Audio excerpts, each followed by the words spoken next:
Mwanza, mambo vipi? Tupo Rock City na hii hapa ni Nyamhongoro. Tuko hapa kwa ajili ya kutoa Toyota ST kupitia pmbet.co.tz, lakini kupitia Super Royal Sports. Nyuma yangu nipo kwenye stendi kubwa ya mabasi ya watu ambao wanasafiri kwenda sehemu tofauti tofauti, lakini mimi nimekuja hapa kwa ajili ya kutoa chombo cha usafiri pia kutoka PMBet. Na hapa niko na mshindi ambaye yeye alitambulishwa au alitangazwa na Zungu kama yeye ndio mshindi ambaye amejishindia Toyota IST. Masasa Mangu niko naye hapa leo kwa ajili ya kumkabidhi. Bana Masasa Mangu Kanyawanga.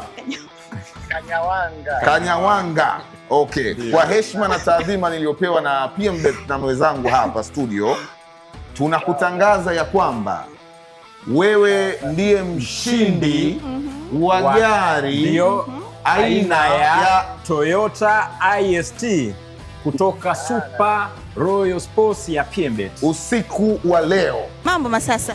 Poa. Hongera sana kwa ushindi Masasa. Asante sana. Tangu siku ambayo umefahamishwa kwamba ni mshindi wa IST, maisha hapo katikati yakoje? Mimi hata kula sikio mimi sikula.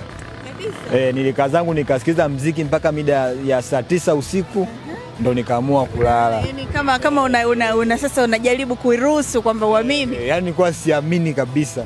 Umeanza kucheza na PMBet na muda gani sasa? Nimeanza nikiwa form 5.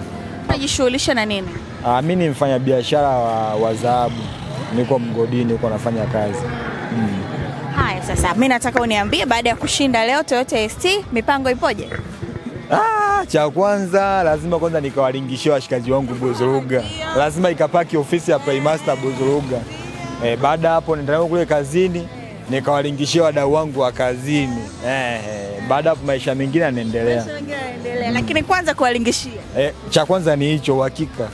Lazima uvimbe. Lazima nivimbe. Lazima nivimbe.